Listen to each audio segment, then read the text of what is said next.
Hey troopers, this is Allison Croft, Megan McNulty and Trancers, and you're listening to Tommy Throwback Kovac on Splat from the Past. Say, who's the skirt? Nice. Hey dudes, welcome to Splat from the Past, the only 80s themed horror and sci-fi show where things could get totally radical. Now today, I will be welcoming a makeup lady on the set of many classic films, and I am talking about Karen Kubeck. Karen worked on Roger Corman films like Battle Beyond the Stars, Galaxy of Terror. Then she went on to do the big films like The Beastmaster, Private School, Splash, and then she did many other low-budget films, Trancers and The Alchemist for Charlie Band that come to mind, and many others. And I'm going to have her on the show today to talk about all that stuff, and I can't wait. I love talking to people who worked on 80s cult movies, as you all know, duh. And it's going to be awesome. Christmas December is really, really taking off. So yeah, here is my interview with Karen Kubeck. Hi, Tommy. Hey, Karen. Welcome to the show. How are you today? I'm great. I'm glad we finally get to talk, and I'm really excited to be here. Oh, awesome. I'm excited for you to be here as well. This is such a great honor. Thank you for taking the time today.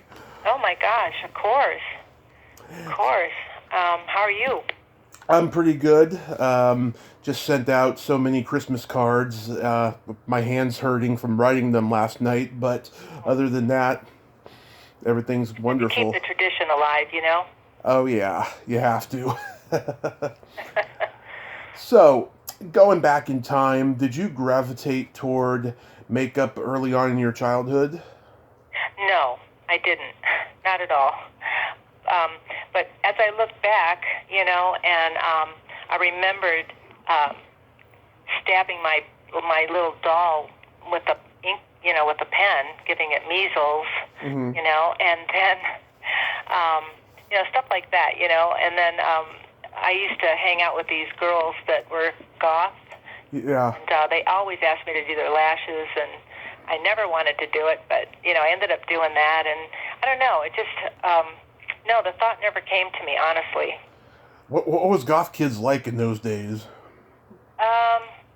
Well, similar, you know, just black eyes, black lips, black, you know, white, you know, pale skin, and... Sociopathic? Yeah. Ratted hair, you know, black clothes. I have met so many of those since I've gotten into the podcast world and getting into the horror scene again. It's incredible, and I don't know how a lot of them get into the industry. I really don't. They don't know how to treat people. Yeah, these were just my girlfriends, so, you know, we were just hanging together. But I can tell you how I got into the business. Oh, yeah, I'm going to ask that, but I was curious to know, did you come from a creative family? No, not at all. My mom was a stay-at-home mom. My dad was a truck driver, and unfortunately, he was an alcoholic. And But my brother, he actually became a builder, and he built beautiful decks and gazebos, and he built homes and refinished basements and stuff. He was really great with wood, and yeah, so he was very creative. But that's wonderful. Yeah. Where are you from originally? I'm from Detroit, Michigan. Nice. One of my really good friends is from Detroit. I have a lot of family there. Yeah, that's so awesome. So did you go to college to study that stuff? College was never talked about. Actually, nothing was ever talked about. When it in the early 70s, my boyfriend at the time suggested that I just get out of Detroit, you know, and get away from everything. And so I listened to him, and I sold everything I had. which was like $100, and I had an old car, and I found this new friend, female friend, Cynthia, and we moved to L.A., and that was in like May of 1974. Wow. And we ended up in Hollywood, and honestly, I didn't even know Hollywood was in L.A. You know, I mean, I wasn't really a movie buff. I just really, Yeah. there were no signs that that's why I went there. You know. Yeah. But I was actually a waitress, and my first job was in Los Feliz. I worked at a restaurant called Michael's, and then my second job, I got a job at the Century Plaza Hotel in Century Plaza. I mean, Century City, California. And I befriended a girl named Katrina, and we worked the morning and lunch shift over there, and I had to follow her around, and she taught me the ropes, and then we became best friends and roommates. And her boyfriend at the time was a very famous stuntman, and his name was Paul Baxley, and he was a stunt double for Marlon Brando and Alan Ladd, and he was currently working on shows like Wonder Woman and Dukes of Hazzard. He was a stunt coordinator. And he would take us out to dinner a lot. He would talk to us about career and that we couldn't be waitresses the rest of our lives. And I honestly, it kind of went in one ear and out the other for a long time. I didn't know. I've been working since I was 10, and I don't know. That's not where I was at. So, but he kept talking and said, you know, girls, you've got to get out of waitressing. You just have to do it. And he goes, and after 2 years, he says, look, why don't you guys quit your jobs, and I'll help you both. And my first reaction was, heck no, I'm not doing that. You know, who's going to pay my bills? And I was really, really responsible. And but you know what? We decided to quit our jobs one day, and my life changed from that point. And he put Katrina over at Western Costume by Paramount Studios there into wardrobe, and he sent me over to Northridge to Bob Yerkes's house. And Bob was an amazing, he's still alive. He's an amazing stunt man. And he has a stunt school in Northridge in his backyard. He had the trapeze. He had everything there. You know, trampolines. He had a fight school. He had harnesses. And here I am at stunt school now. I didn't even know what a stunt person was, honestly. You know, I mean, if I stubbed my toe, I would have cried, right? And he had me sitting on top of the trapeze, and I'm looking down. I'm going, oh, I don't know about this, you know.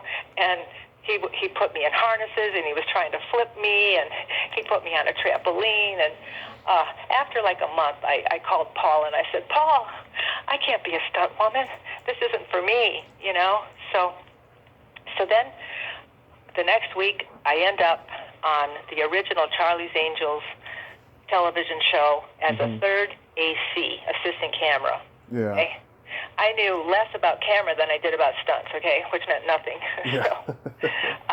And that was back in the film can days, you know, where you had to put your hands into this velvet black bag, and you had to change out the film without looking, and you couldn't expose it to light or anything. Basically, that just, I don't know, I bombed, completely bombed, and I wasn't any use to them at all. And I called him back, and I said, Paul, I can't be a camera assistant. So then he got an appointment with Screen Extras Guild. Back in the day, there were two unions, SEG and SAG, one for extras and one for actors. That they've merged, you know, years ago. So he gets me this appointment. We go in, and he goes, yeah, you know, do you have a lot of different costumes, and you have all this stuff? I go, not really. Well, yeah, sure I do, you know. I really didn't. But so he got me into the extras union, and now I'm an extra. And I tell, what's an extra, you know? So I found out really soon. You sit around for like 15, 16 hours a day, right? I'm not a sitter. And if you didn't knit, read, or talk all day, you know, and that was way before computers and cell cell phones and stuff like that. But the cool thing was, I did get a cameo on Love Boat, and that was John Ritter's, one of his, I think he came out on that show, like that was one of his shows. His earliest and then I got to work on a movie with Betty Davis. It was like Return to Witch Mountain or something. Mm-hmm. And but I quit that, and I decided not to call Paul anymore. And I drove a camera truck for like 4 months, and I was delivering cameras to the different studios, and all the guys would make fun of me because girls didn't do that kind of stuff then. Yeah. And so that lasted 4 months. Then I worked for a production company for a year. I was a great typist and organizer, and in the meantime, I'm going to church, and I'm literally on my knees praying the rosary every week because Paul opened up a can of worms. I didn't want to do this kind of work anymore, right? Yeah. And I actually went back to waitressing, and now I'm crying every day because I just, it wasn't happening. So one day, somebody hands me a book called The Magic of Believing. Mm-hmm. I don't know who the heck gave me that book, but that book came back to me 25 years later through Phyllis Diller. Phyllis was my client for 8 years. I'll tell you about that later, but she said that book actually started her career. So I get this book. Then I'm getting my nails done at the Beverly Hills Hotel, above all places, and the manicurist said, "Hey, there's a new makeup school that opened up." I go, "What? Makeup? Huh?" She goes, "Yeah, you should go talk to the makeup artist over there. He'll tell you." I said, "Okay."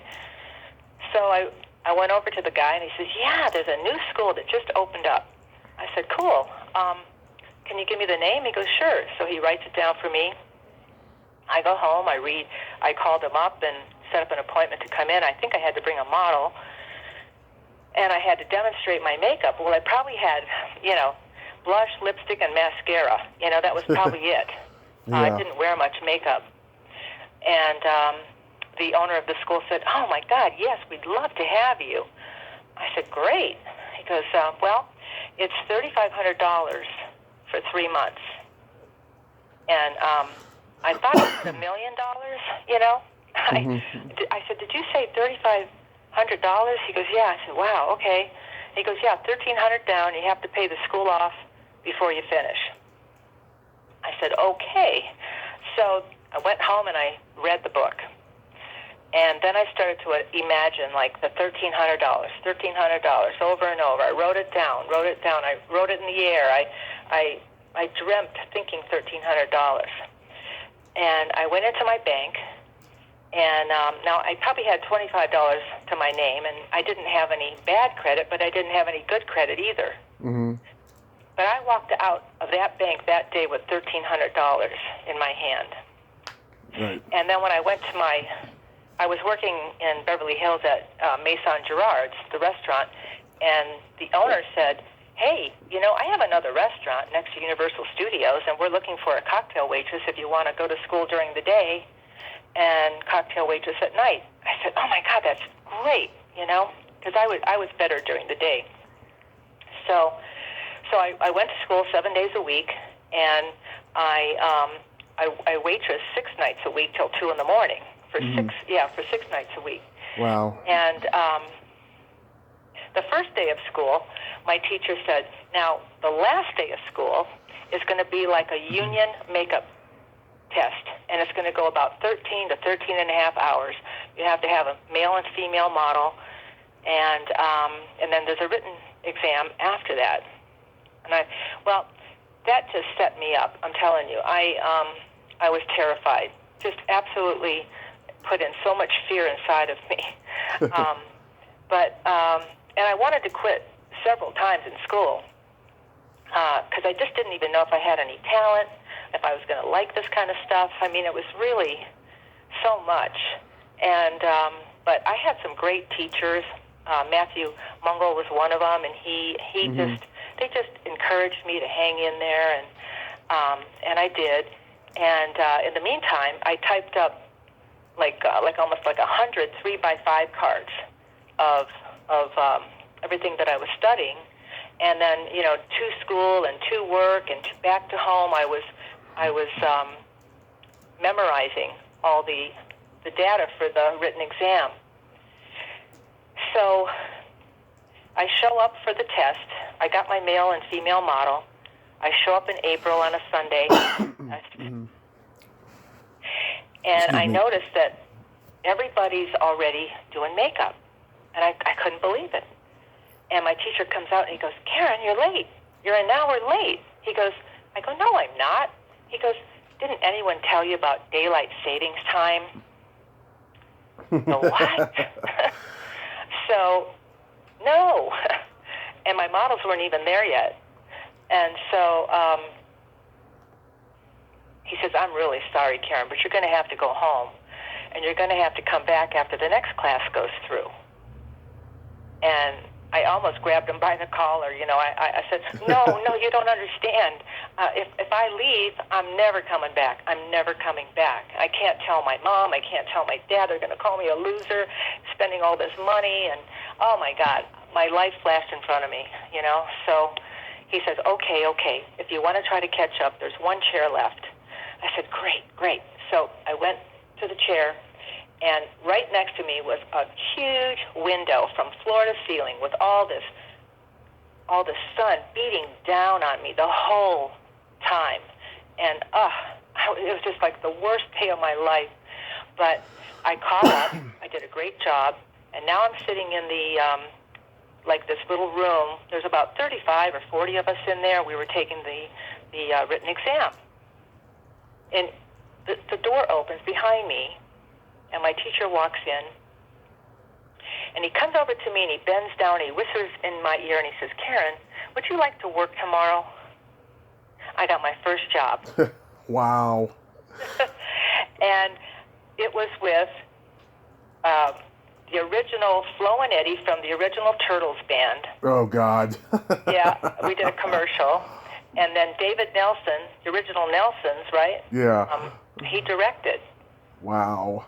And I had so much fun with Flo and Eddie. I come to work, which is really my classroom. I come to work in my lab coat, and I bring my notes with me because I got a job now. I've actually got to do this. And oh my God, it was so. But they made me very comfortable, and we had fun. And the guys brought me into the truck. They let me look at the cameras, and then I met an electrician who said, hey, your first day, he says, well, let me give you a list of production companies that I work for, and I'll put a good word in for you. So I graduated in April of '79, and by Christmas, I was already working. And then in January, I met a girl, Sue Dolph, through my boyfriend at the time. Mm-hmm. And she was looking for an assistant because she had gotten on what she called a very big budget movie. Mm-hmm. And I said, yeah, I'd love to be your assistant. Well, it was Battle Beyond the Stars. It was Roger Corman's biggest budget, I guess $2 million, Yeah. And my career just took off from there. That is amazing. Those are stories you don't hear nowadays. Nowadays, it's all about, how many followers you have on social media to get a job in Hollywood. Wow. And if you don't know a little bit of this piece of Hollywood is, so back in the day, most of the makeup artists were men, and most of the hairdressers were women. Mm-hmm. And all the studios were self-contained, right? They all had hair, makeup, and wardrobe departments. So if you wanted to become a makeup artist, you usually came through a relative, like a father or an uncle or a brother or cousin. Like the Westmores. Like the Westmores, right. Yeah, it was all kind of like nepotism at the time. That's where nepotism came from, kind of.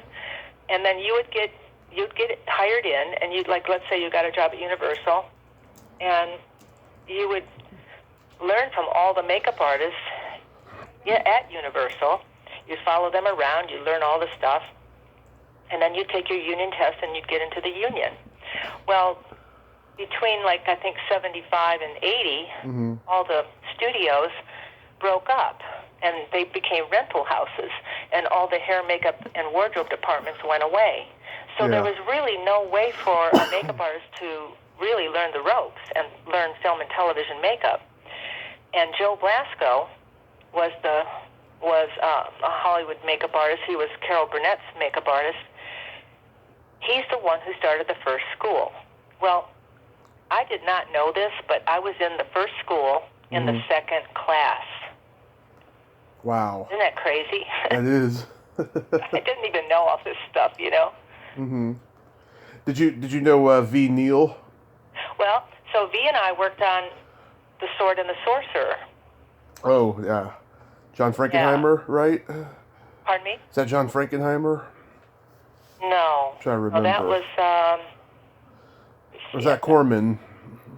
Not Corman. No. Or is that Empire? It's one. Albert Pune directed. And Albert Pine, yeah. Pine, yeah. Yeah, he was great. That was a wonderful movie, and V was so sweet. And Ellen Apon, Greg Canham, Kenny Myers, Pamela Peisman, Frank Cararosa, and Doug White. They were all special effects makeup artists. And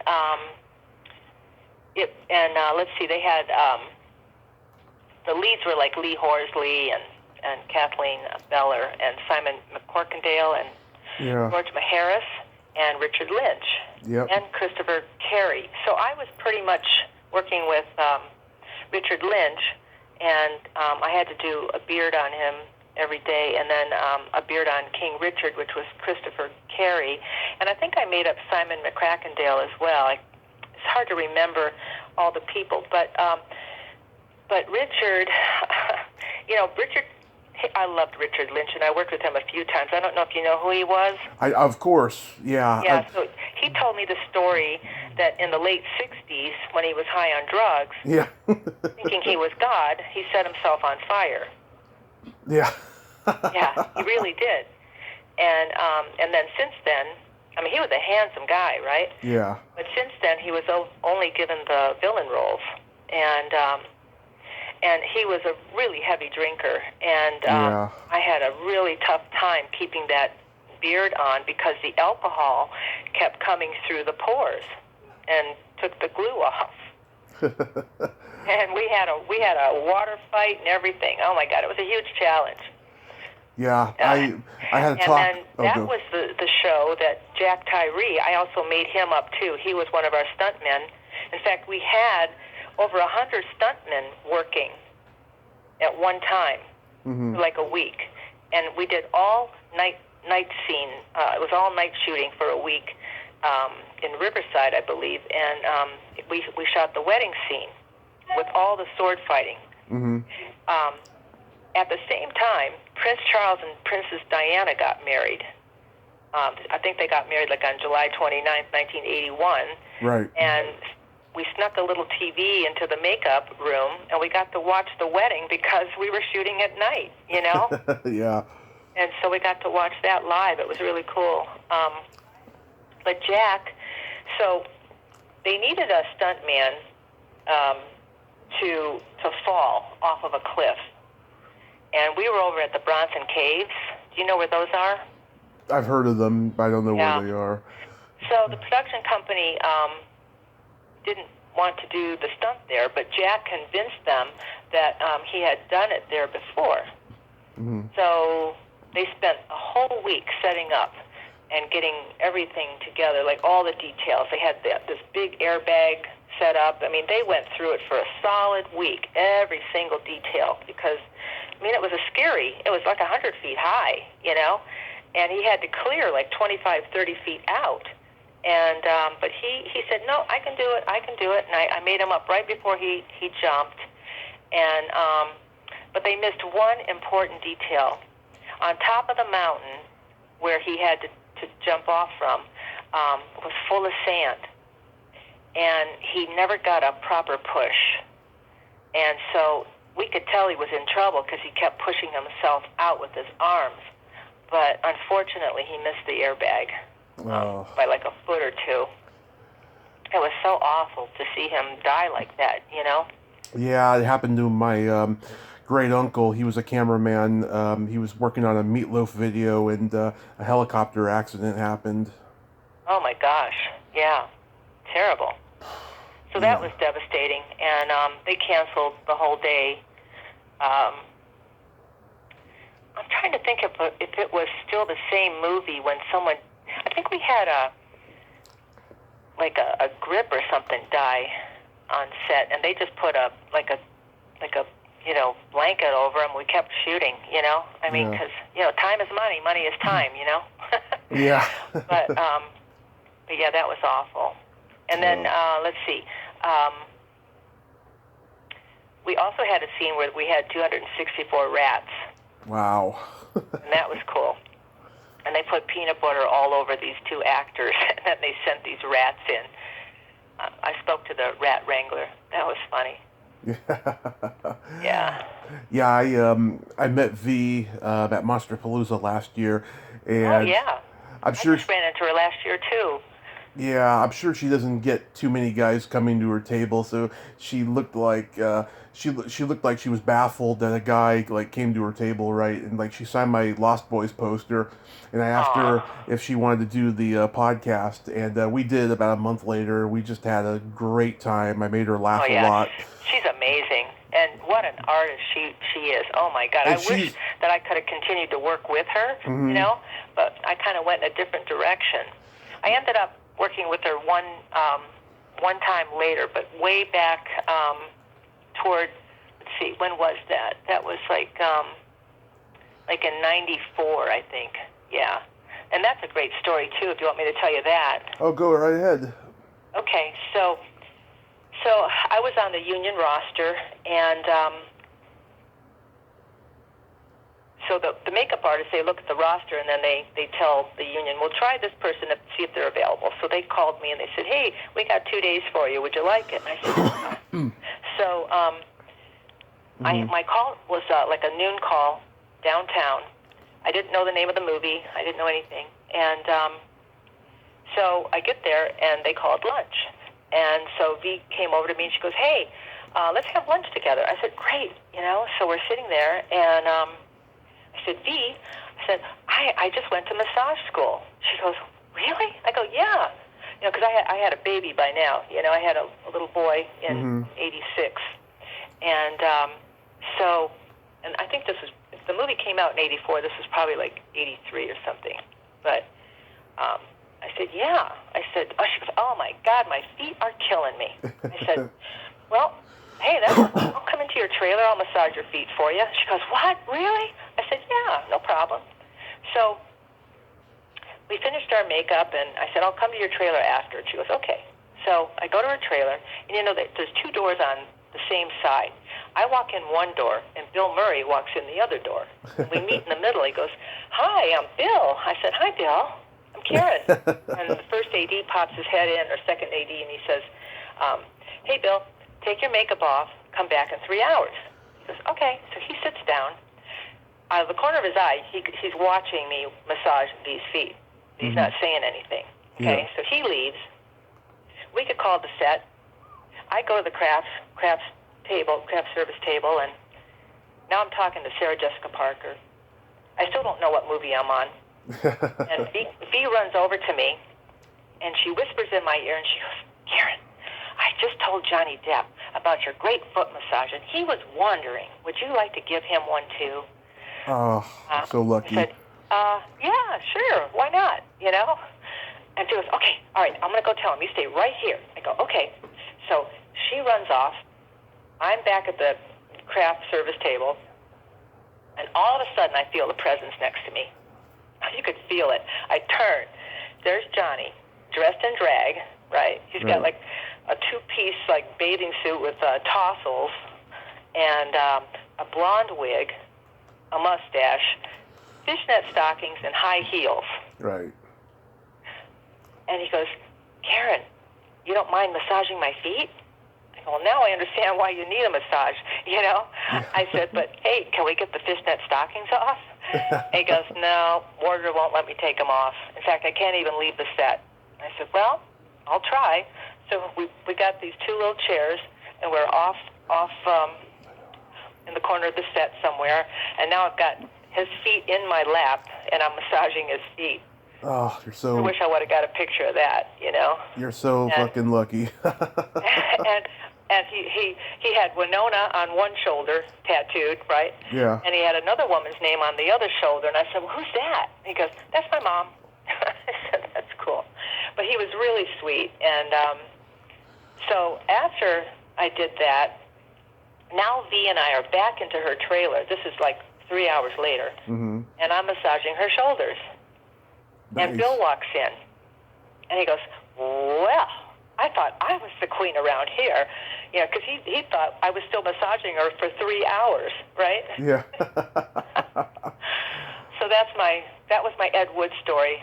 Oh, I love it. Oh my God, yeah. I'm a great good foot massager myself, so I can relate to all of that. So Yeah. So I'm going to mention movies individually. Tell me anything you remember. Okay. Battle Beyond the Stars. Oh yes, Battle. Oh my God, I got a great story there. Mm-hmm. Okay, so I worked under Sue Dolph, and that was one of our big movies, the big budget, and so I made up. Let's see, I made up Richard Thomas. That's who I got the pleasure of working with, and John Boy. Pardon me? John Boy. Yeah. Oh, I loved him. You know, he's such a great guy.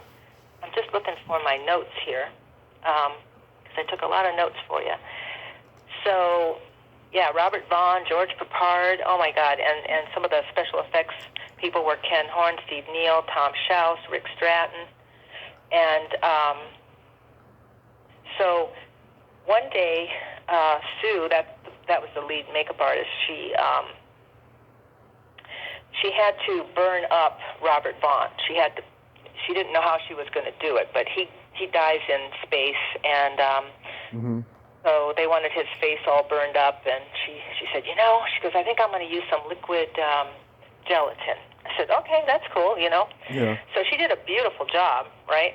And we got the shot off like in the morning, and now they call lunch. They said, okay, clean Robert Vaughn up and go to lunch. Yeah. Well, when you worked for Roger Corman, you didn't get lunch. You had to go out and get it yourself. Yeah. And you worked about 20 hours a day, right? Right. And we were starving. And we both grabbed Robert Vaughn, and we started, intensely, trying to get this gelatin, this liquid gelatin off his face.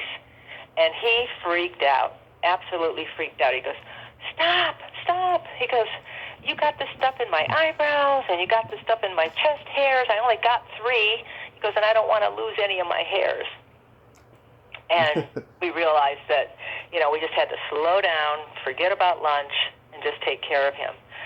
So she started cleaning him up, and I went behind him, and I started massaging his shoulders. Right?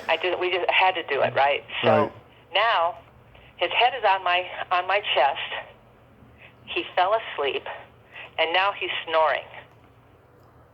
And Sue and I get the giggles, okay? Mm-hmm. And now his head's bouncing off my chest, Yeah. And, oh my God, it was so funny. But anyway, so we cleaned him up, and he left. He was very happy. But that's how I actually thought about becoming a masseuse, because after that I started massaging actors. I learned how to get rid of headaches, and I learned how to take stress away from them and help them with their lines, so we could get home sooner. And it was a good tool to have. It sounds like you could have been a good one. Yeah, the directors would point at their shoulders, and I'd just go over there and massage their shoulders. Yeah. And did you? Yeah. And Alan Holt. James Cameron was on that. James Cameron, yeah, he started out working for Corman. Yeah, and he was on Battle Beyond the Stars. He was. And did you know that the ship Nell, he designed it to look like a woman, and he called it a spaceship with tits. Really? Yeah. Love it. Yeah, and we were working on a sound stage. They filled the whole floor with dirt. I mean, inches of dirt, and they also had a lot of smoke, and we had to wear a mask every day. But black stuff would still come out of our noses every night. Yeah, it was awful. I've interviewed Alan Holzman. Oh, who is that? He edited Battle Beyond the Stars, and then he directed Forbidden World. Oh, okay. Yeah, I worked on Forbidden World. That's right, Alan Holzman. Did you see the movie? Yes, I've seen every movie known to man. So I only worked on that probably like the first few days. You know the opening scene where Mike Covey is laying in that incubator? Yes. He's like frozen in space? Yeah. Yeah, so I did that. I made him look frozen, and then I defrosted him on camera. But that was about all I think I only worked maybe a couple of days on that. Nice. How about Galaxy of Terror? Galaxy of Terror, oh my gosh. That was crazy. So Galaxy of Terror, I worked with Cause, Jack Blessing, and I created the look of the open wounds on his forehead from the creature. He was the first guy that gets killed. And then I was fortunate enough to work Maggie the Maggot. She was a beaut. She was like a 12-foot maggot. Mm-hmm. And one of the special effects guys asked me if I could work one of the arms, and I said, yeah, sure. And so the maggot raped and killed Taffy O'Connell. Yeah. Took her clothes off. I mean, this maggot was something else. And Tom Schaus, he had to slime Taffy down with all the slime, and it was cold, and she hated it. And during the filming, the platform that Maggie was on broke. Yeah. And we all went, we didn't go too far down, just about maybe a foot, but, and then this became part of our blooper reel. Uh-huh. I still have a picture of Maggie. Alan Apon, I think he created it, Yeah. Kenny Myers, Chris Biggs was on that, yeah. When you were at New World, did you know Rachel Talalay? No. Yeah, she later went to New Line, and she produced John Waters' Hairspray, and she worked on all the Nightmare on Elm Street movies. Oh, that's cool. Yeah, she directed Tank Girl with Lori Petty and stuff. Mm-hmm. How about working on The Beastmaster? The Beastmaster. Oh, I just saw, because of you, I actually got to see a lot of these movies recently. Yeah. And I'm so grateful because I never even seen half of them. Really? Either they didn't go to, they didn't get released, or, we were working so much we just didn't have time, Mm-hmm. But, yeah, The Beastmaster, Mark Singer, woo, he was cute. Yeah, he is. So I made all the girls jealous because I used to have to oil him down. I don't know how many days I worked on it. It might have just been, 2 or 3. 2 or 3, I don't even know. But I remember oiling him down. I remember oiling a bunch of girls down. I made the guys jealous, and there were a bunch of great animals on the set. They had the bears and the Black Panthers, and I do remember Rip Torn holding, I guess the ferret jumps on him. Yeah. In one scene, and the ferret peed all over him. And that was funny. They had to reset that one. But I think I might have done a bald cap. I'm not sure.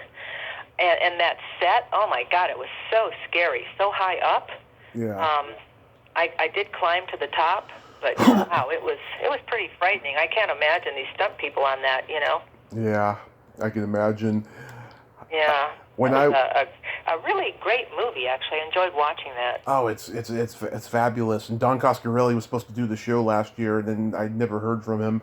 But I hope to get him in the future. I've had many of his actors in the Phantasm movies, so we shall see.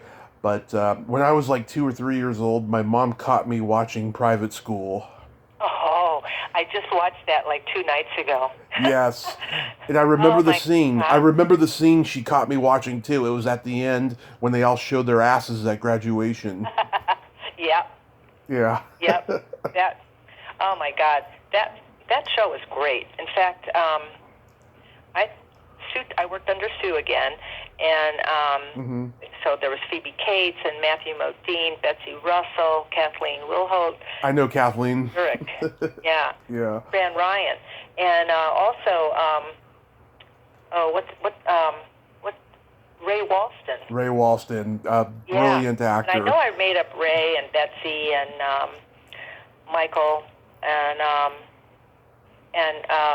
for some Sue had some dispute with the production company and refused to come on set for some reason, the makeup artist. So I ended up sort of like taking the lead on that.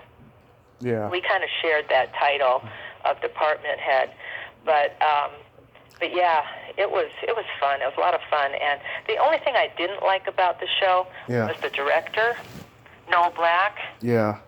He was really mean to the kids, you know, Mm-hmm. and sometimes he'd make them cry, and I didn't really like that, you know. But but Michael was a hoot, you know, and he had this big pimple on his face for the whole show, right? I think he dug it out with his finger, so he had a big hole on his face. Yeah. And so all the kids would be around me when was making him up. They go, fill it with cement, fill it, you know, like, you know. So anyway, I really did have to fill it with something. I forgot what I used, but you couldn't really see it. Mm-hmm. But, yeah, that was a fun. When I saw it, I said, I don't remember that. Yeah. And you know, then it made sense after a while, right? Yeah. I don't remember being there. But wow, it was really, you know, I didn't realize all the topless stuff and, you know, all of that stuff, you know, just like, it was kind of normal during the 80s, I think. Yeah, I mean, it's been a huge staple of my life, not just, you know, in horror, but in comedy, teen comedies as well, you know. I still enjoy it, you know. I feel bad for a lot of the women I have to interview, you know, because of what they endure on the internet with creepy guys and stuff, you know. And I have this, you know, persona of being politically incorrect, you know, but I try to be as respectful as possible. And a lot of them end up becoming my friends, and then, you know, ultimately they give me permission to be politically incorrect with them, so.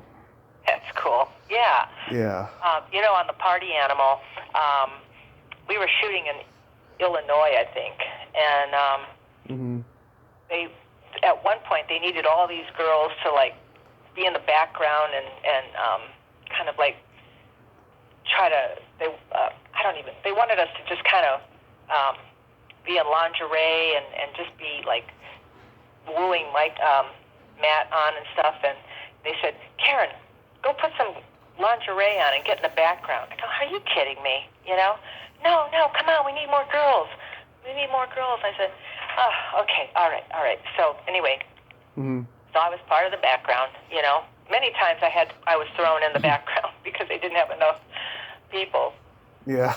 So, I know you want to talk about Splash. Oh my God, Splash. Yeah, so Tom Schaus was a good friend of mine. We'd worked on a lot of these shows together, and he was friends with Bob Short, and so, yeah, they needed a third person, so we became the 3-person mermaid crew. Yeah, Bob Short. Oh my God, what a great experience that was. Bob Short later designed the kill bots for Chopping Mall. Oh, yeah? Yeah. Oh, he's such a talent. We're still very, very good friends. Yeah. And we just did an interview for a magazine an article for a magazine that's supposed to come out between now and March. And I just saw him and his wife the other day, and yeah, he designed that tail. It was so beautiful. The original tail, though, looked like an evening gown. Did you know that? No. So Daryl had just come off of Summer Lovers, and it was this was a Disney movie, and he just really, you know, she didn't want her breasts exposed, and Disney didn't either, and so Bob made this. So the tail came up sides, and it covered her breasts. And so the way we did things, how we did it was, we would put her in the tail, and we would go to a swimming pool that had like an underground window, like an aquarium type thing, where you could go down the stairs and you could watch her swim underwater. Mm-hmm. And we noticed that, because the breasts were so buoyant, that it twisted the gown. It just didn't look right. And so we just had to get rid of that top piece, and so he did. And what I did then was, so I developed the underwater body makeup that Daryl wore, and I had to go around and take latex pieces and skin flex pieces, and I would put different colors of makeup on them, and I would send out people into the ocean and swim around and see what looked good, what stayed, all of that. I really worked hard on that, and so getting back to I'll tell you one thing first. Okay. So with her breasts exposed, what I did was I put little Band-Aids on her nipples, and then the hairdresser just glued the hair down to the breasts, and that's how we got away with all that. Mm-hmm. Okay. And how I came up with the body makeup was because I called John Chambers, I called all these great Stan Winston, I called all these great special effects artists, and I said, hey, you got any ideas, because this is supposed to be waterproof, but, you really can't have waterproof because you can't close off a person's pores. They've got to breathe, and how am I going to keep this stuff on? Yeah. And when I was 6 years old, I had such dark circles under my eyes, Yeah. And I don't know how I got this particular makeup from Lydia O'Leary, but it was, Lydia O'Leary was born with a birthmark on one whole side of her face. Mm-hmm. And when she was in her 20s, she moved to New York City, and she developed this real heavy, thick makeup, and she created her own line. And I used that makeup from like 3rd grade on, okay? And that was the makeup that I ended up using on Daryl, that same company, that same brand, because it was a really great thick makeup. And then I put this bronzing stuff over the top, and it just packed it all in. Because I had 3 things working against me under the water. I had these stuntmen that would grab her by the arms, right? Right. And then she had to have a mouth, an earpiece in between takes to breathe, and she also had to have goggles on to see where she was going to swim next. So, and I didn't scuba dive, so Robert Schiffer, who was the head of Disney Makeup, Mm-hmm. had a scuba license, and he would go under and he would touch her up for me in the Bahamas. We were there for 3 weeks.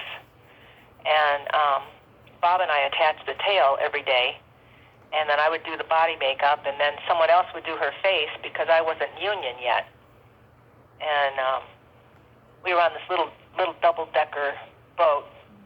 Well, first of all, a little speedboat would pick us up off of our hotel room, and then we'd speed off to this big 80-foot utility boat, and we'd have breakfast.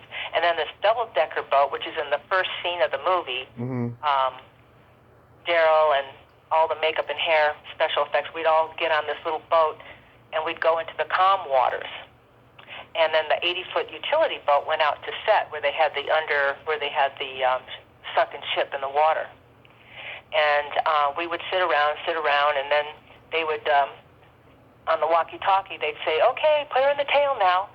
And originally, the first time we ever tried putting the tail on, just a regular person, it took us like 7.5 hours. Yeah. And Ron Howard says, oh, I don't even have that much time to shoot. We don't even have that much light. So we got it down to 45 minutes. And but I'll tell you, I was so scared of getting seasick, and of course I did get seasick. Mm-hmm. And I took Dramamine one day, and I literally fell asleep standing up putting her tail on.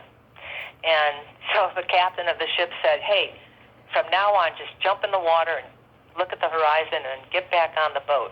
So after 3 weeks, I actually didn't feel good on dry land anymore, you know? Yeah. Not my sea legs, but yeah. So, but we had a lot of fun on that show. Daryl and I hung out together. We went to a dance contest in the Bahamas, and she did a flip, and of course she won the dance contest, and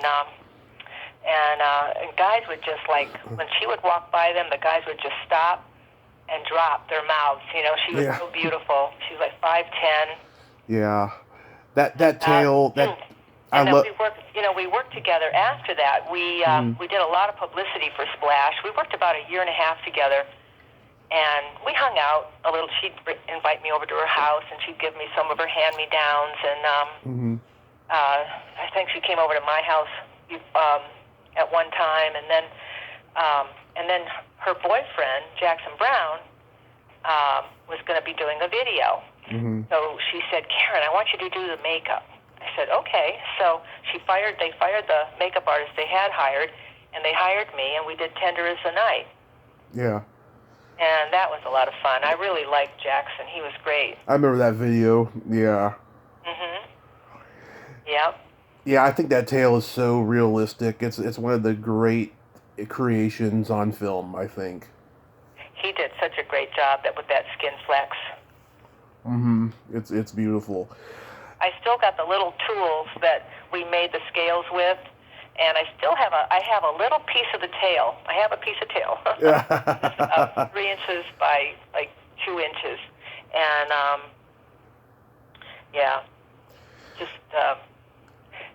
it was really a wonderful show to work on. Just being with Ron Howard, I grew up watching, him on television, and then later ended up working on Matlock for 3 years with Andy Griffith. And then Don Knotts came in on a show, and it was really cool. And when I was working with Don, he was going blind at the time, so they literally put aluminum foil in his trailer, and they blocked out all the light for me, and I had to go in there and make Don up in the dark. But he was a good trooper, Yeah. Oh, that's wonderful. One of my favorite Christmas movies, of course, is Trancers. Oh my God! I just watched that this week. Thomerson. I've interviewed Art LaFleur, who plays McNulty, and Alison Croft, who plays Baby McNulty. She's actually become a very good friend of mine, and I'm a member of the Facebook group, and I post the interviews on there. They're going to be excited that I talk to you. Oh, wow. Yeah, I loved working with Tim and Helen. Oh, my God. And all of them, really. Oma Hopkins and Richard Hurd and Ann. I talked to Richard 2 weeks before he died. You talked to Richard? I talked to Richard Hurd 2 weeks before he died. Oh, wow. That's the one thing I noticed about watching all these movies. Yeah. These last couple of weeks, I went and looked up a lot of the actors, and a lot of them have passed away, Yeah. I didn't get to talk to him about Trancers. He was interviewing me more than I was interviewing him because I think he knew he was going to pass. Oh, wow. He wanted to have the last... how old he was? He was 87. Uh-huh. He was, I think he wanted to have the last word, so he was just asking me questions as I'm trying to ask him stuff. But we did cover some stuff, though. Uh-huh. Yeah. Well, Tim was hilarious. I mean, he had me laughing all the time. When I would make him up, he'd say, "Are we done yet, Mommy?" And he hated sitting in the makeup chair. And he had a crush on Helen, that was for sure. He really, really liked her a lot.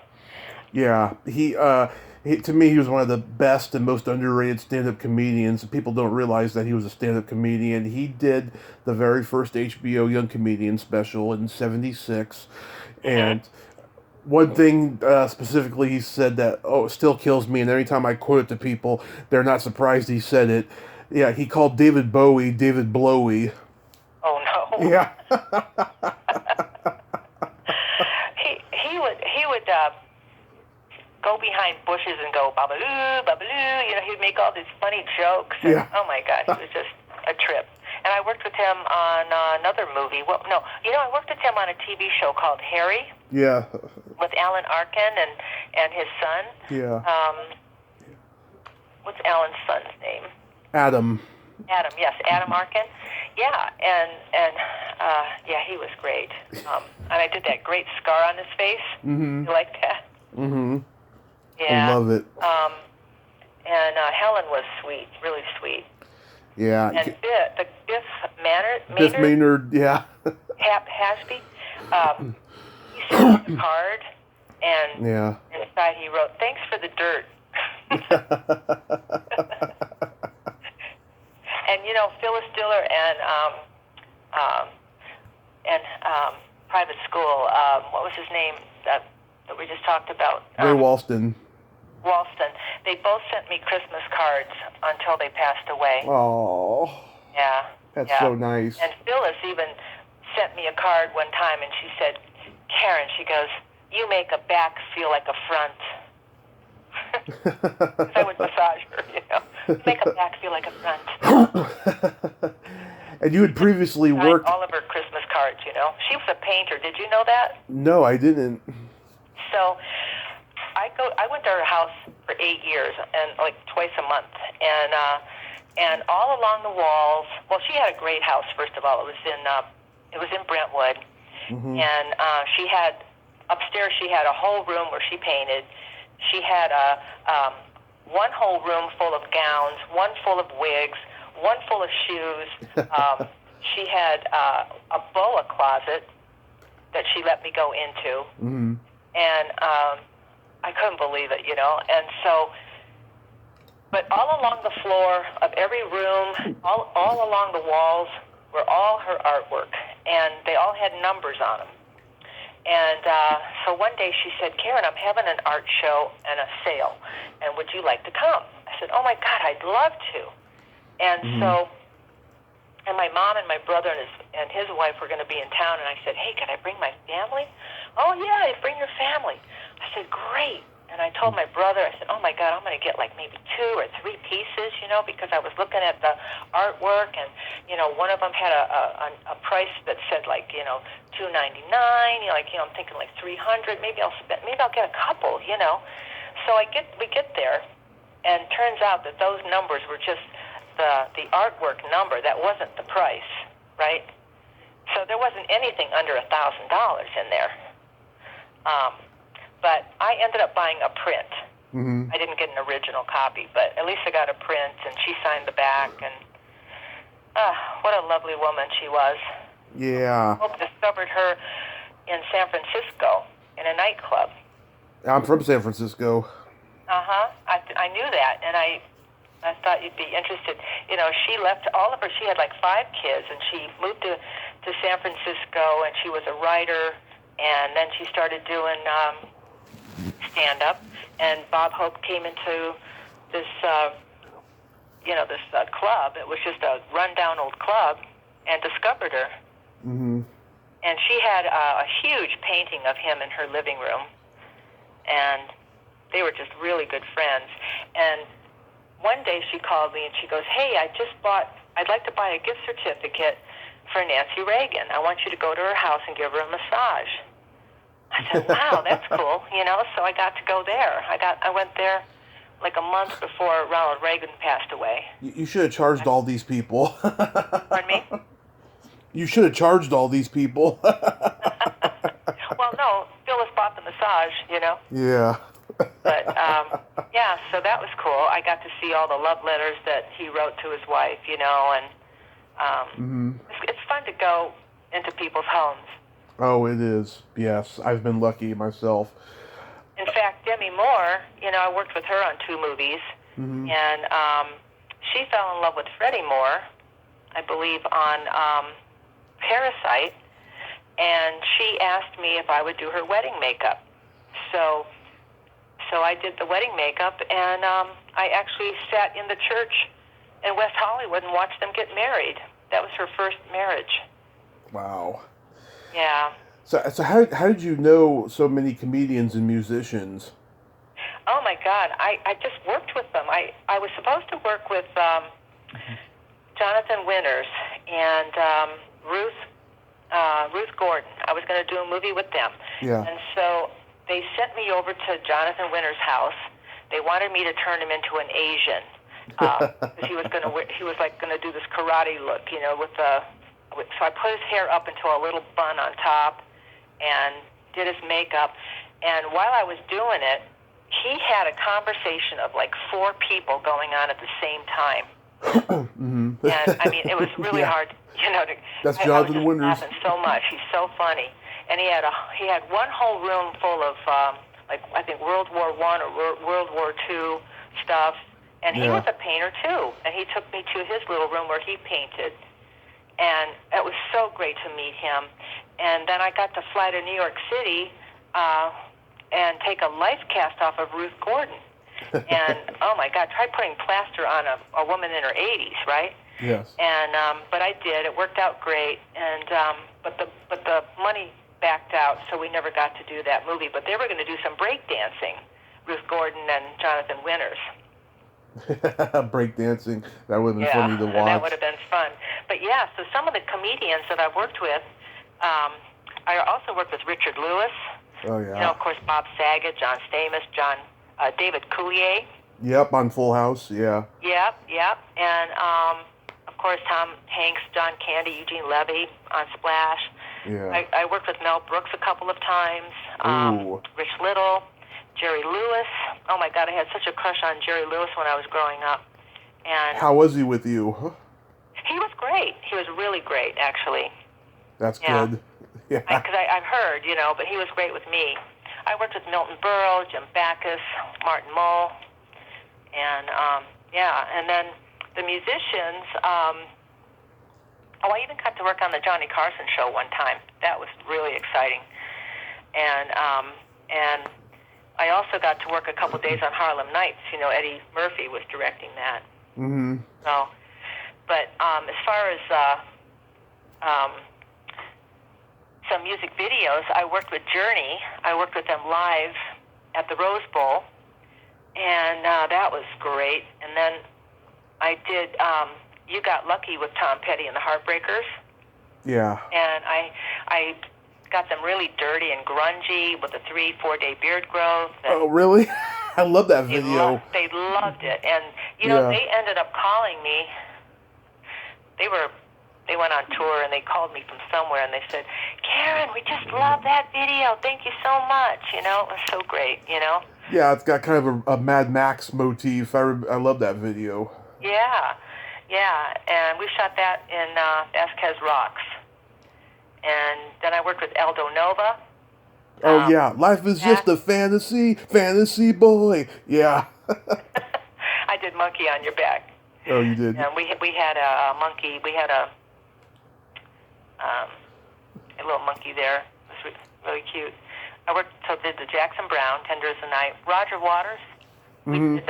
I did the Pros and Cons of Hitchhiking. Yeah. And do you remember O'Brien? I did Love Light with O'Brien. O'Brien. I have to look him up. He was a really handsome, he looked a lot like, he was like a black Elvis kind of, really handsome guy. Mm-hmm. And then I did Jump with the Pointer Sisters. Oh, I just interviewed Anita Pointer. Oh, man, they were so much fun. She sent me her book. Yeah. Loved them. They were a lot of work too, I can imagine. I just it was like 24 hours. I think we shot that. I also worked on one of the songs with Survivor for the Karate Kid movie. The Moment of Truth. Moment of Truth, that's right. Yeah. And, wow. I never saw that video. That's cool. Yeah, it's a good one. Yeah, I did. So I just made up Survivor, Yeah. And I worked on some of the background people in Captain EO. Really? Yeah. Mm-hmm. I just talked to one of the dwarf girls in that. Cindy Sorensen. Yeah. Oh, I got to stand right next to Michael and watch him dance, and then I ended up getting to know his brother, Randy, because one of my clients, she used to date him, and so he would come over, and I have a facial salon, so I would do his eyebrows and give him massages and stuff. But and on Matlock, I worked with Randy Travis. That was wow. Was great too. Because Andy played music. He was really into music. Yeah, God. And I heard you on your interview say that you would have loved to have met Natalie Wood. Yes, I would. I got to meet her. Oh, tell me that story. So, I worked with her sister Lana on Demon Rage. Oh, my God. That movie was a disaster. Yeah, I vaguely remember it. Yeah. And it actually premiered in a movie theater. Couldn't believe it. But so Natalie came to watch it. And Lana introduced me to her. Oh, my God, was she beautiful. And that was like about a month before she passed away, Yeah. But that movie, Demon Rage, or Satan's Mistress, I don't know which name they ended up with, but it was Disaster 101. They rented this beautiful house right on the ocean and completely destroyed it. They set fires in there. Oh, my God. I think they had to, tear the house down. They just destroyed the house.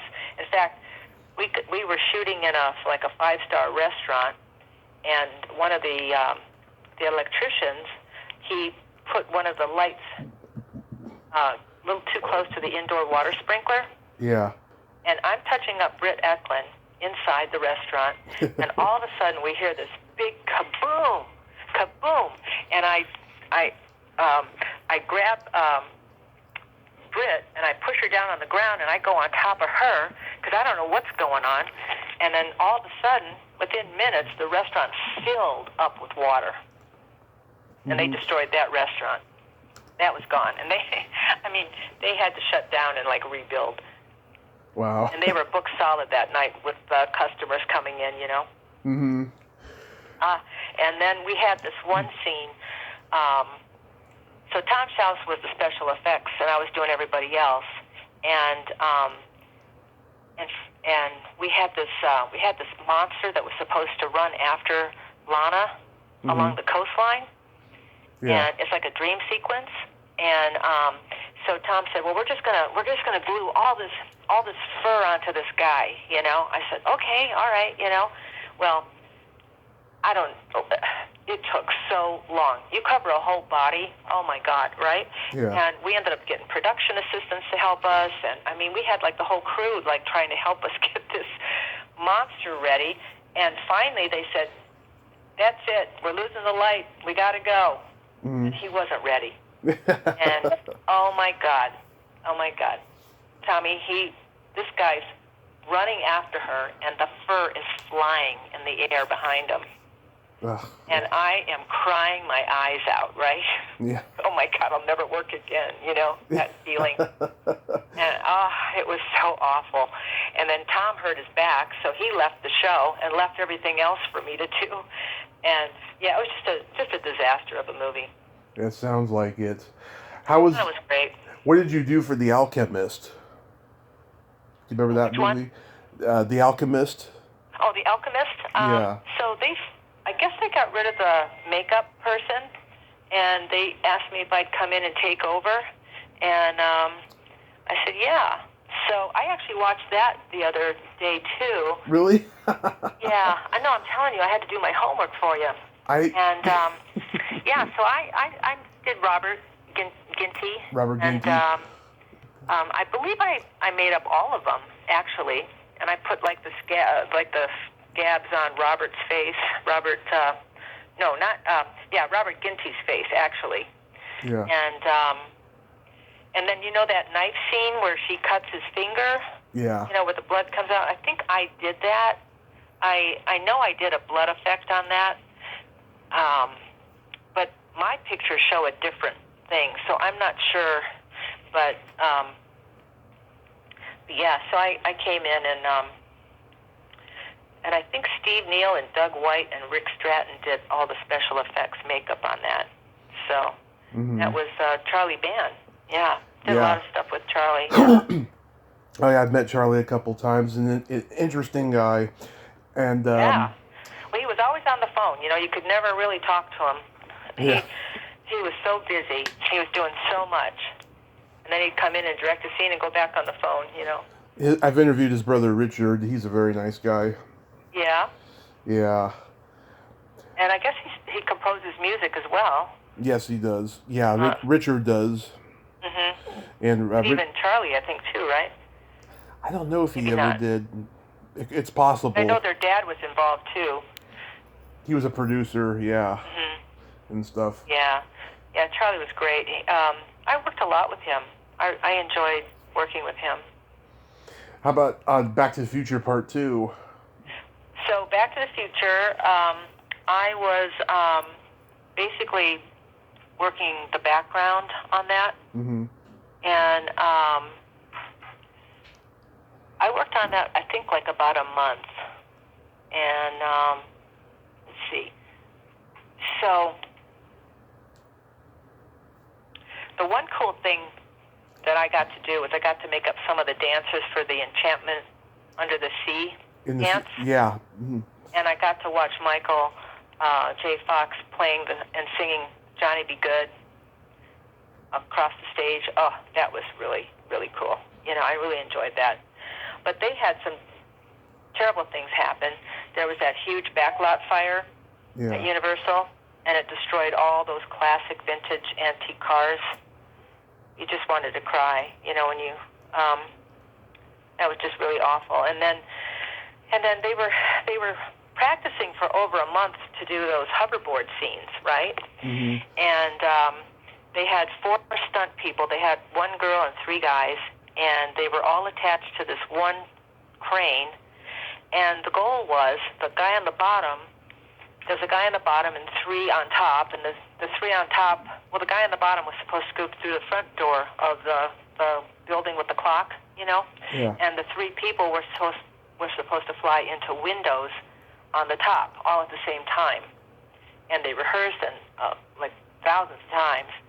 Well, what happened was somehow they were a little too low, and the guy on the bottom, you know, he was upside down. Thank God he had a helmet on, but he hit the stairs with his head, and it forced all the 3 people on top to the left. Well, the 2 guys, the one guy on the right and the guy in the middle, they got through the windows, but the girl on the left hit the pillar with her left side, and she went straight down, like 30, 40 feet onto her face and her hand. Wow. Because, you know, her feet were attached to the board. So she had, and there were supposed to be stunt people below spotting in case anything happened, but she hit the cement, and I think she fractured her face and her hand or wrist or something like that. God. Really awful. Yeah, oh my God. How about Dick? I think they cut that scene out, honestly, but you can see it on YouTube. I'll check it out. Yeah, it may even be on the deleted scenes of my DVD. I don't even know it. Yeah, but and Michael, he had just had his first baby. You know, they had their first baby, and then there was also a woman that was stalking him that he had just put in jail at the time. Really? Yeah. Never knew that. Yeah. Crazy. Yeah. Because apparently they told me he was this great, gregarious guy. He would talk to everybody on the set, but after that happened, he kind of shut down a little bit and didn't want to get close to anybody, you know? Yeah, which often happens. Yeah, I know. It just takes one, right? Yeah, I've seen it myself with certain people that I've interviewed and stuff. Yeah. How about Dick Tracy? So Dick Tracy, I was called in to do the background dancers of Madonna's background dancers. Yeah. Yeah, I worked on that like for a week, and yeah, that was awesome. And Madonna was dating Warren at the time, and I was told, do not watch Warren direct because you'll get fired right on the spot, you know? Yeah. So, okay, you know, so I didn't watch him, but when he put that yellow suit on, you know, I went up to him and I said, "Oh, Warren, you look so handsome," you know, and he goes, "Oh, thanks," you know, so, yeah. Okay, I'm gonna kill him with kindness, you know? Yeah. And, yeah, so I got a little taste of that. It was great being there. Yeah, I think he did a fabulous job with that movie. I think it's very underrated. very talented people in that, you know. It is. It was coming right off of the '89 Batman, which had Jack Nicholson, who's Warren Beatty's best friend, and had that same kind of theatrical darkness that that movie had. You know. I would have loved to work with Jack Nicholson. You know. Yeah, he's one of my favorite actors of all time. I have to tell you about Dr. Jekyll and Mr. Hype. Okay. Yeah, Dr. Jekyll and Mr. Hype. Okay. Do you know about that one? I've seen it, yeah. With Oliver Reed? Mm-hmm. So, Steve did the special makeup on him, and I did all the other makeup, and I was kind of new in the business, and Ollie would kind of make fun of me all the time. You know, I would say, look up, look down, and he goes, well, you're just too familiar, he would say.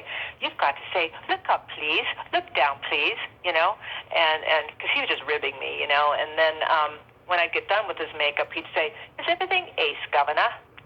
And so one day, it was Steve Neal's birthday, and so he invited us, Ollie invited us up to the L'Ermitage Hotel. He says, I'm taking you out to dinner, both of you. And there was a restaurant on the top of the hotel. So we went there and had a great dinner, and we had a little bit too much to drink. And so now we're sitting in his hotel room on the couch, and Steve looks over at me and he goes, Karen, he says, where'd Ollie go? I go, I don't know. And it was January, and the window was wide open, and the curtains were blowing. It was really cold outside, and all of a sudden, Ollie jumps through the window, and he goes, did you see me? Did you see me? Look at my hands. I was hanging out on the balcony. I mean, not the balcony. There wasn't a balcony. I was hanging off the ledge of the window. Mm-hmm. We were 5 stories up. And we looked at each other. We said, we almost, you know, oh, my God. You know, I stopped drinking after that. I said, you know what, Steve? We could have gone to jail, you know, if he would have fell and died, you know? Yeah. And so that was it for me. And he started dating the lead actress on that. And she was, I'm trying to think of her name. I have it written down here somewhere. So he invited her to move to London, and so she did. She moved with him, and then she called me like about a year later, and she goes, "Karen, he's crazy. He's you know he loved to go to bars and brawl is what he would love to do." Yeah. And so anyway, so she came back, and yeah, let's see, her name was Sonny Johnson. Oh, okay. And yeah, and she came back, and then I guess she was the skater in Flashdance or something. But in well, I think so. I'm not sure. But anyway, she died of a brain aneurysm, and that was really sad. She was so young. Yeah. And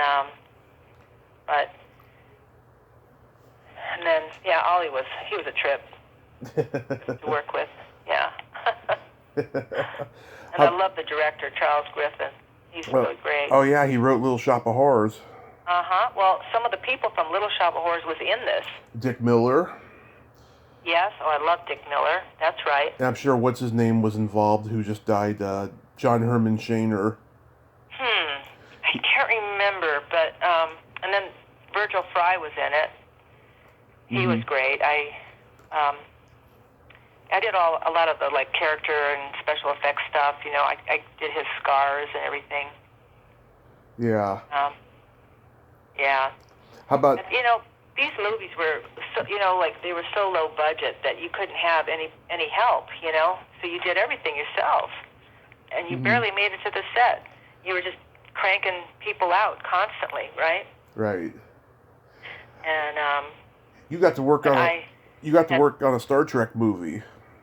Only a couple days on Star Trek 6, yeah. Yeah. And I just did some of the background. I don't really... Yeah, I didn't have a good experience interviewing the director. And who was? Nicholas Meyer. Okay. Yeah, I just came in for like a day or two. Yeah. Yeah. How about Coneheads? And that show, I felt like I worked on it a long time, but it was probably like one long day, or maybe because we went into the night. And I made up, I think, I made up Bob Yurkis, remember? The stunt guy? Yep. Guy that went to school? Yeah, I put a cone head on him, and I think I did like 4 people. I did a little girl, and I did three men. And that was a fun experience. And then at night we had to take them off, and then we had to clean the cones. And a lot of alcohol and fumes and stuff. But that was exciting, just to be on set to see all that. Mm-hmm. Yeah, I love it. It's a silly movie. I love it because I love the Saturday Night Live sketch. Mm-hmm. That's right. So what are you up to these days?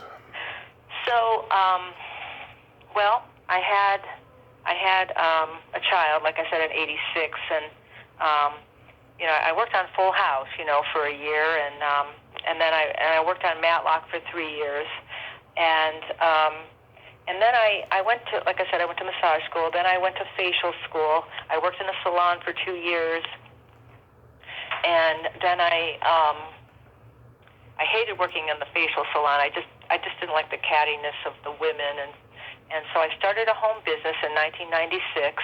Mm-hmm. And I went to computer graphics school for 1 year, and then I got a job working for the first online shopping mall called 3dshopping.com. Mm-hmm.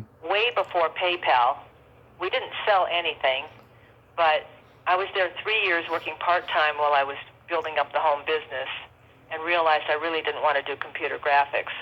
So my home business took off, and 80 people followed me from the salon, and I just started doing. I became the eyebrow whisperer through all of that, and I became an excellent facialist.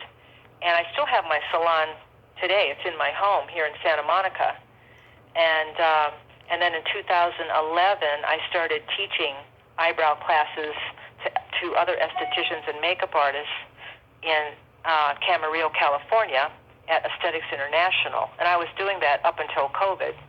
So I might get back to it, I'm not sure. But throughout my career, I've had 5 women that I was their personal makeup artist. Yeah. I had Gail Storm, in the very, very long time ago, Gail Storm, and then on Matlock, I worked with Nancy Stafford for 3 years. And then for 25 years, I made up Dr. Ava Shamban. She's like the dermatologist to the stars. And we did all the TV circuits, the news. We did all the red carpet stuff. And we did Extreme Makeover for 3 years. And then, like I said, I had Phyllis Diller for 8 years. And then currently, for the last 6 years now, I've been working with Mary Morrissey. She's a world-renowned motivational speaker. Mm-hmm. And I worked with her and her family, and I was traveling like 55 days a year with her. And so in February of this year, she took me to Israel for 2 weeks. We left February 6th, and we just made it in time, We had the most amazing. We've traveled with 59 people. And we came back, and I worked with her one more time, and then COVID hit, and I haven't seen her since. And so I just don't know what's happening. But so what happened was in 2009, mm-hmm. I lost half of my clients, from the recession. Yeah, the depression. Yeah, and so I decided, my kid's out of college. Maybe I should go back and do makeup. I mean, I never stopped, but I thought maybe I could go back and do some television or film.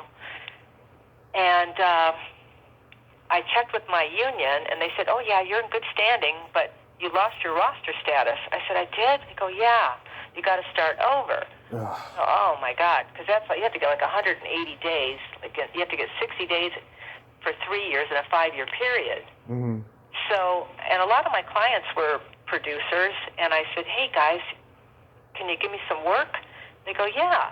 So one of them got me on a little mini-series called Heartbreakers, and we had an all-star cast from Tracy Gold. We had Anthony Sabato Jr. Mm-hmm. We had Hercules on there. We had Rob Estes. Yeah, it was great. So I did that mini-series. I was department head. That was in 14, I think. And then I met a producer, Tammy Wood, on that show, and she gave me my own television series called Betrayed. Uh-huh. And I did that in 2016 and 17. And in the meantime, I was doing a bunch of commercials. I was on America's Next Top Model, and I was doing a ton of webisodes for people, and just getting my craft up and everything. Right. And I eventually got my days, and I turned them in last March. I had to get all this paperwork. It took me months to get the paperwork, and they denied me in May. They said my days didn't count, and you know, I just I didn't understand, and you couldn't really call anybody or ask, or we tried sending emails, we didn't get anywhere.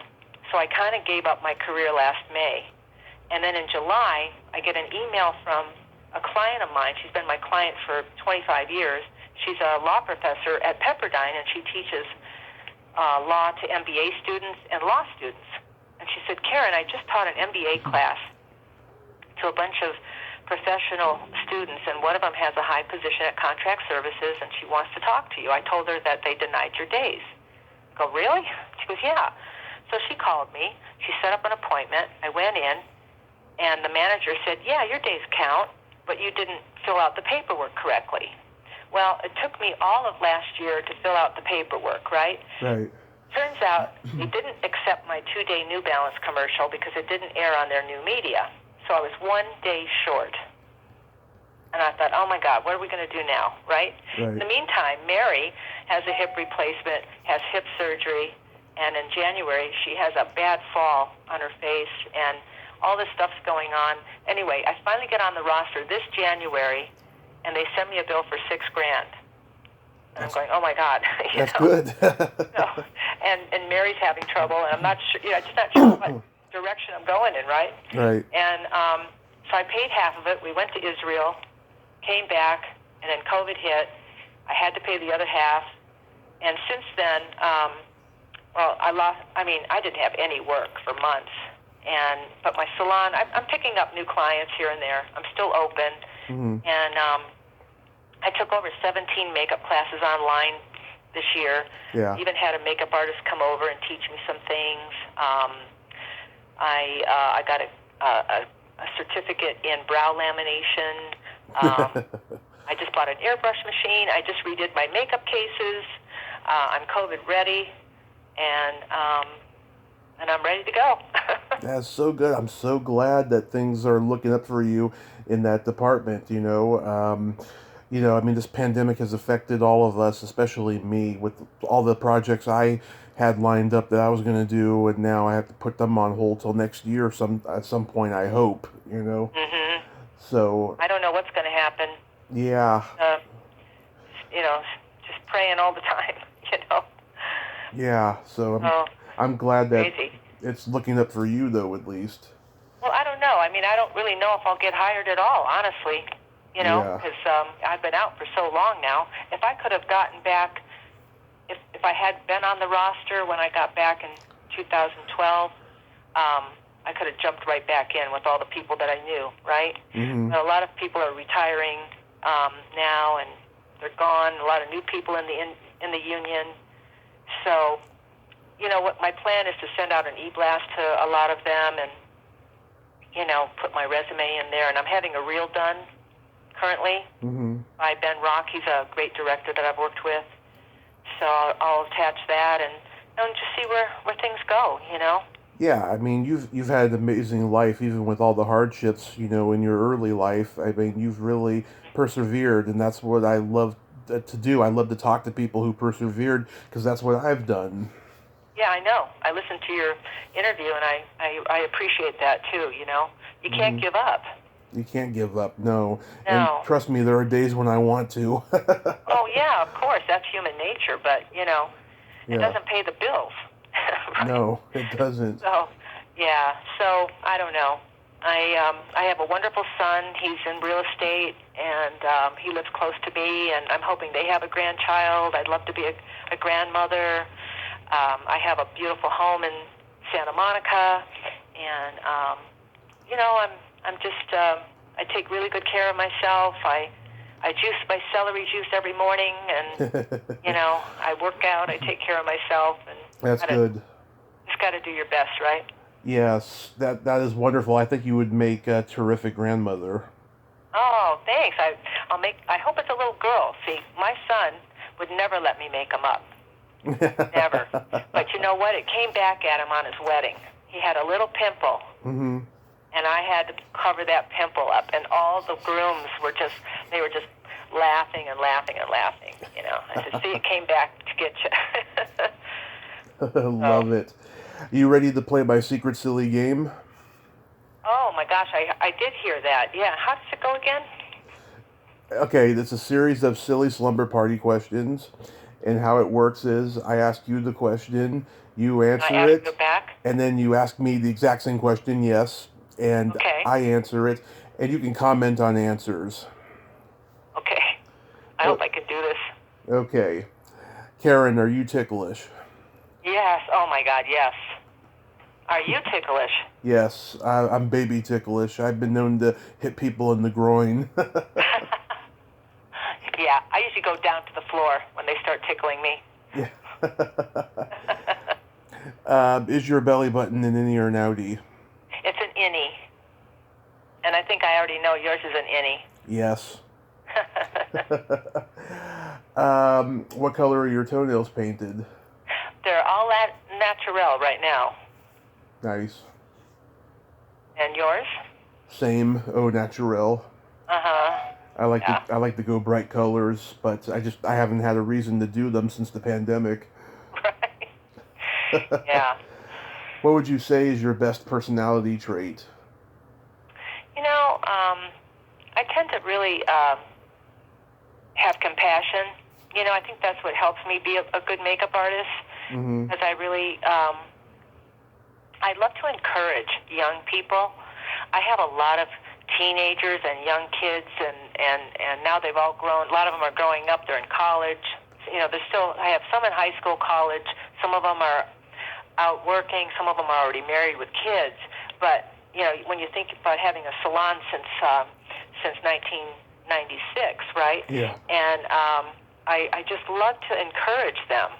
I just had a young boy over today. He goes to Duke. And I just love to encourage them and talk to them and see where they're headed. And, I love that. And I love making people feel good about themselves. Doing a great eyebrow or giving them a great facial and healing their skin if they have acne. Yeah. Doing a wedding or just doing anything, just making someone feel good about themselves. I like to do that. That's wonderful. Yeah. And what about you? I have empathy, but also no filter. Uh-huh. Well, that makes a good podcast interviewer.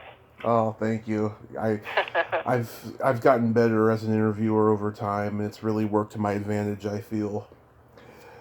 And then... Well, it just, I'll tell you, when I became, remember, I didn't even know I was going to be a makeup artist, right? Mm-hmm. And then I didn't know if I could even be one. And here I was one. But it took me 5 years, really 5 years, to really feel comfortable to understand. It takes time. You got to practice. You do. You got to keep doing it. It's like riding a bicycle. Mm-hmm. That's right.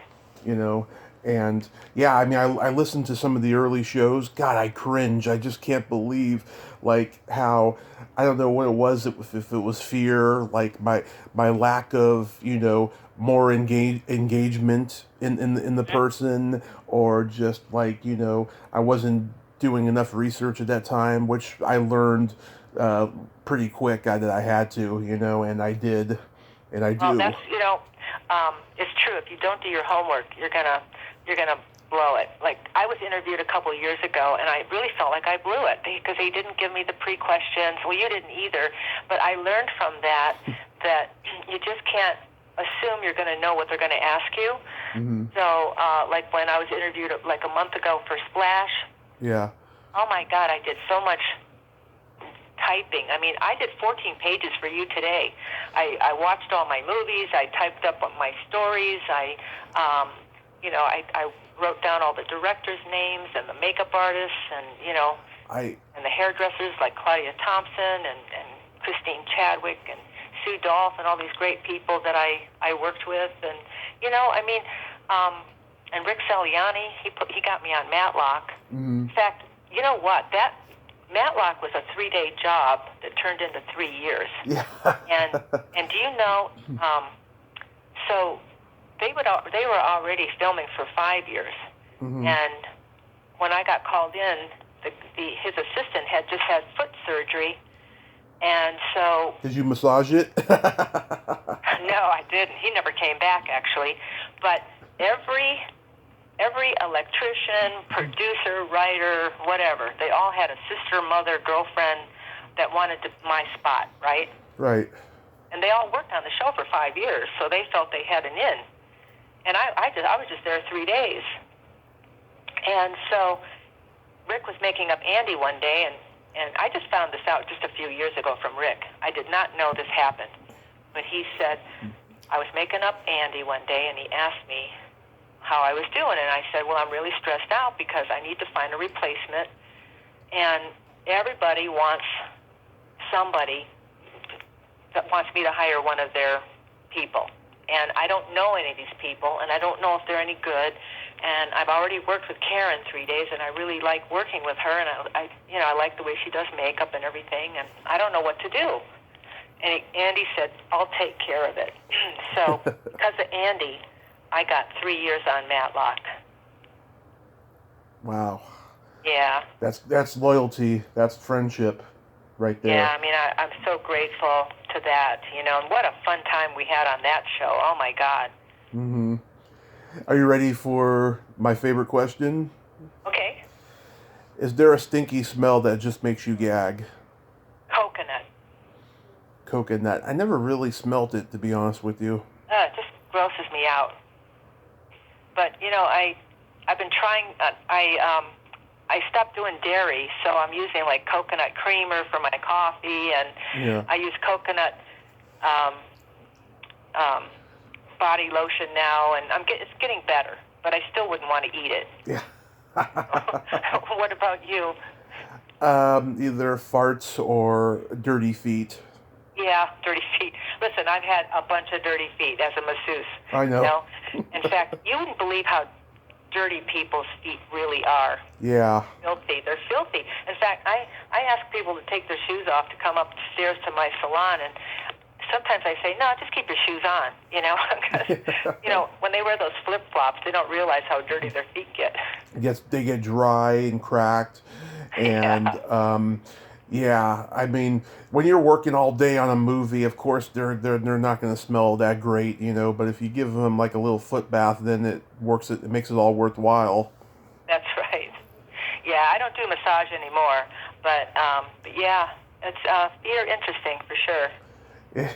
Yes, it sure is. When I used to make up Phyllis, it was like working on a landmine, because she had all through the 8 years, she had a pacemaker put in, she had a hip replacement, she had this and that, and so I really had to concentrate that I didn't go into the areas where I could hurt her, because she was already in her 80s, right? Yeah. And yeah, one time she put on one of her records where she was just cutting jokes and stuff. And, yeah. Oh my God, what pressure that put me in! Because now I had to concentrate on her and also laugh, at all the jokes. Yeah. Yeah, this has been a very chaotic week. I was actually going to send you the list of the movies I wanted to talk about, but I forgot to. But you did beautifully, and I thank you so much, Karen. Oh, my pleasure, Tommy. I'm just grateful that you even asked me. I think it's just really cool, especially now when I'm trying to get back in and, trying to figure it out, So you know what it did? It actually, by watching the movies, I kind of got excited again, Mm-hmm. you know? And so you had a big piece to play in this. Oh, thank you. You know, if I can, you know, make a big contribution to somebody, you know, it makes my day. You know, I mean, there's a couple people I've interviewed who've told me that after they did my show, they next thing you know, they booked a couple jobs and they got a manager and so forth. I was like, oh, that's good. That's good. I don't even have to rub your head, huh? Yeah. You don't have to rub my belly either. Okay, well, I'm going to wait for that phone to call Monday then. No, kidding. Karen, you have yourself a Merry Christmas, a Happy New Year, and please stay safe because we need you. Oh, thank you. And same to you. And you know, let's go have lunch when COVID's over. Yes. I go out to LA quite frequently when all this craziness isn't going on, and I get You're in California, right? Yes, I'm in Redding. Redding's okay. And so, like, I get together with guests and stuff, so I will definitely email you Absolutely. when I go. Come on over. I'll massage your feet. That would be spectacular. Okay. Well, thanks again, Tommy. My pleasure. Bye-bye. Bye-bye. Well, there you have it. Karen Kubeck. Ain't she a sweetheart? Oh, my God. I love perseverance in people. You know, that's my favorite word. Persevere, persevere. Well, until next time, this is Tommy Throwback Kovac saying there's no shame in living in the past because the present sucks. Later, dudes.